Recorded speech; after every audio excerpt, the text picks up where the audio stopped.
Today we're going to talk about 3 leadership resolutions that you can do to build a better team. So the first one is help your frontline managers master their roles. Here's an interesting statistic. A recent study found that more than 70% of senior managers were unhappy with their frontline management performance.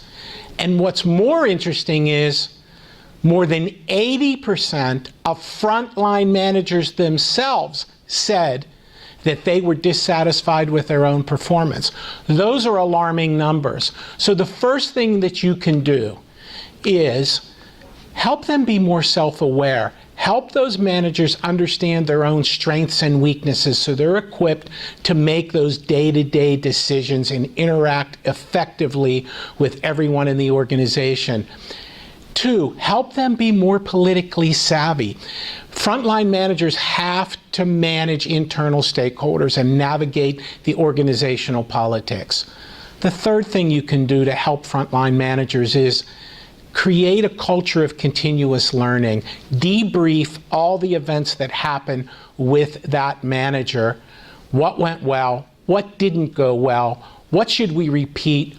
What should we work on and we shouldn't repeat? And use every event that they have in the organization as a learning opportunity. 4th, help them with communication skills. Ask them, model the behavior of asking them great questions to help them get answers instead of answer them, and hopefully they'll do the same. And make them aware of everybody's DISC style in the organization so that they adapt their style to all the different ways that people like to be communicated. And last, remind them, frontline managers, to inspire others. Find out and communicate the why behind the what. Now, the second thing that I would do is spark innovation instead of silencing it. Demonstrate trust. Teach your frontline managers to demonstrate trust with their innovators so that they empower them. Reward and praise risk, because the only way that innovation happens and flourishes is that people take risk. So you have to create a culture where you reward and praise risk. And then lastly, help them break down their innovation projects, the things that they're working on that are truly innovative, so that they build small and steady wins. And then the last thing, support these frontline people in their developmental efforts.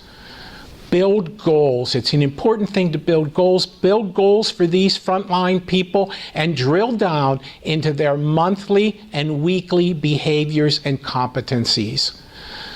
Discuss with them openly what training do they need to support their development, and then find ways to provide it. And then lastly, follow up with any training that they do, whether it's online, whether it's a webinar, whatever it happens to be, something offsite. Follow up after the training and meet with that team member to discuss, what did you learn? Now, what are you going to do to apply it? And then continue to talk about ways that you can support them. If you'd like to do a deeper dive into this subject, follow the link below. This is Len Petron-Costa from the Leadership Quest, and that's your Leadership Tip of the Month.